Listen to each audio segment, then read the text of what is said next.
Silence is a strange thing. Sometimes it is peace. Sometimes it is fear. And sometimes, silence is a weapon used by people who believe no one will ever challenge them. Before we begin, tell us in the comments, where are you watching from?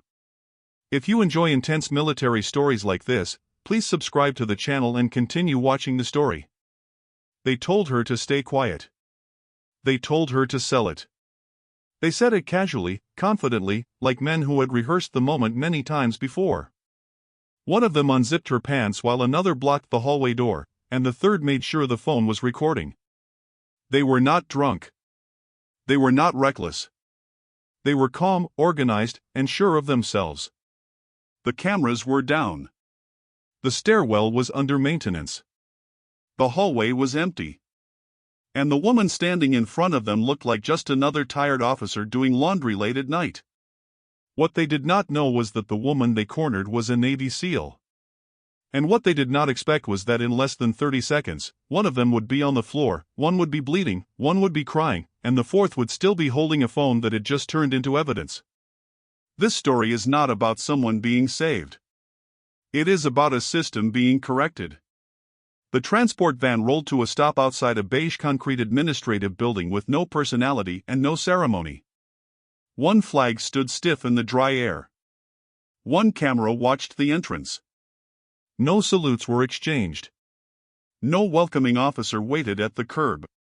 It was just another weekday at Hickory Joint Operations Base, a place designed to be forgettable. Personnel came here to train, to rotate, to be evaluated, and then to disappear back into the larger machine of the military. Commander Riley Keene stepped out of the van carrying a single duffel bag. No one offered to help her. No one needed to.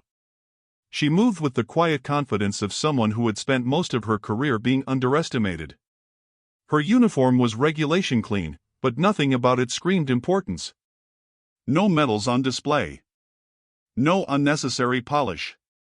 Her posture didn't demand attention, but it didn't invite disrespect either. She looked like someone who belonged anywhere she stood. The air was hot and dry, carrying the smell of scorched gravel and old sweat baked into concrete. Riley paused for half a second, not out of hesitation, but habit. Her eyes scanned the perimeter automatically. She noted the exits, the rooflines, the camera angles, which windows reflected sunlight and which ones stayed dark. She counted blind spots the way other people counted steps. A corporal approached with a clipboard and a smile that lingered too long to be genuine. "Ma'am, we don't get many Navy officers here," he said, chuckling as if that were a joke. Riley met his eyes just long enough to drain the humor from his face. "Then treat it like you do," she said calmly. The corporal straightened instantly. "Yes, ma'am." Inside, the base looked exactly like she expected. Bulletin boards cluttered with outdated notices. Motivational posters faded from years of fluorescent light. Radios murmured. Boots echoed. People moved quickly without really looking at each other. Everyone appeared busy enough to avoid conversation. Riley noticed things others ignored. She noticed how female personnel lowered their voices when certain men passed by. She noticed how jokes in the break room stopped abruptly whenever an officer entered. She noticed how some hallways had working cameras, and others did not. She noticed a stairwell marked under maintenance with a warning sign that looked photocopied a dozen times too many. Officially, Riley was there as a training integration evaluator.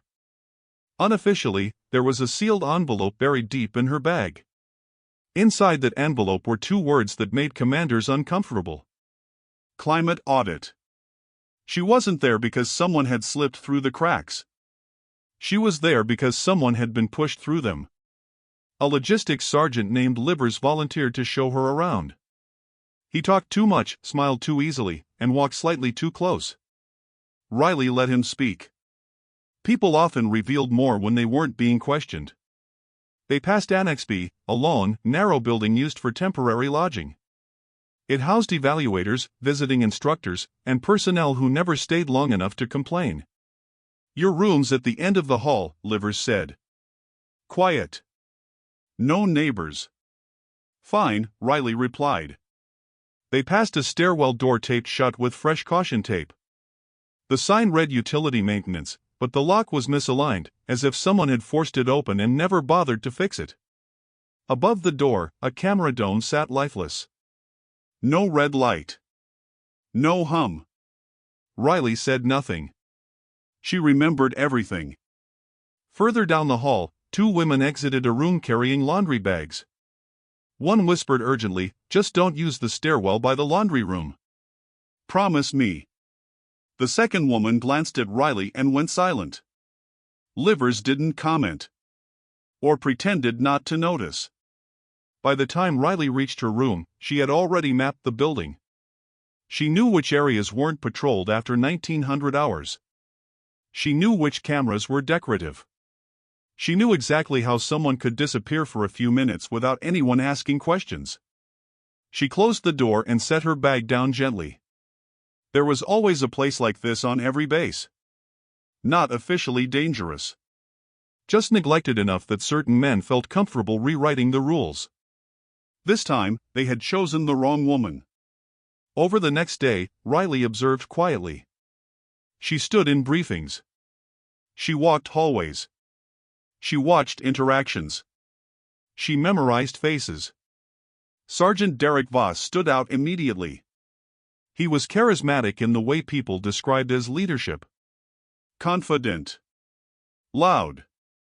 Too comfortable interrupting others. Corporal Pierce hovered near him like a shadow, laughing too hard at bad jokes. Specialist Dune was quieter, always on his phone, pretending not to notice anything while recording everything. Private Holt followed them like a puppy, eager to belong. Riley watched them test boundaries. A female corpsman bent to adjust a projector cable. Pierce made a comment under his breath that was just loud enough to hear. Voss laughed. Dune lifted his phone slightly. The corpsman stiffened but said nothing. Later, Riley passed Dune in a hallway, camera angled low as he pretended to check messages. Another woman didn't notice. Riley did.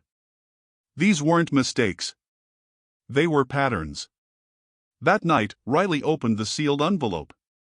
One line stood out clearly.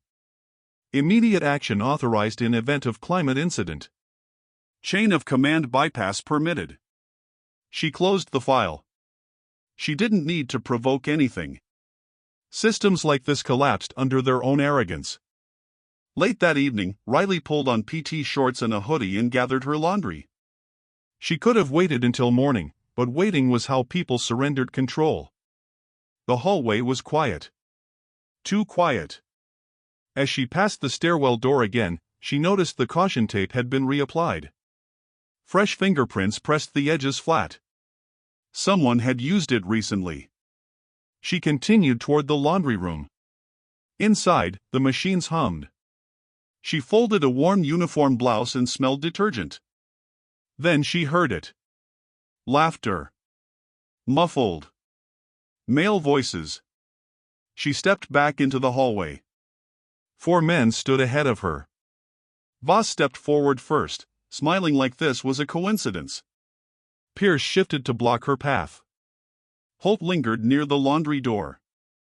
Dune leaned against the stairwell, phone already recording. "You new here?" Voss asked. Riley didn't answer. Pierce grabbed her laundry bag and tossed it down the hall. "Cameras are down," Dune said casually. "Have been all week." Voss stepped closer. "If you don't want this to get weird, maybe stay quiet." Pierce's hand reached for her waistband. The zipper slid. That was the moment everything ended for them. Riley moved. Pierce collapsed first, gasping in shock. Voss hit the wall hard, winded and confused. Dune lost his phone and then his balance. Holt froze, terrified. Riley picked up the phone from the floor. The red recording light blinked. "Congratulations," she said calmly. "You filmed it." Security arrived minutes later. Voss tried to lie. The phone told the truth. Riley produced her credentials. The tone of the hallway changed instantly. By midnight, all 4 men were isolated. Evidence was logged. Anonymous reports flooded in. Stories poured out. Patterns became undeniable. By morning, the base commander had a file on his desk that weighed more than denial. Annex B was sealed. Cameras were restored. Leadership was frozen. Investigations were launched. The system had been watching itself for the first time. Riley left the office without applause. She didn't need it. In the chow line, women stood straighter. In the hallways, silence felt different. Not fear. Not compliance. Awareness. Correction had begun. What would you have done in Riley's position? Would you have struck immediately, or exposed the entire system from the inside out? If this story made you think, hit the like button. Subscribe for more powerful stories like this. And tell us in the comments, where are you watching from?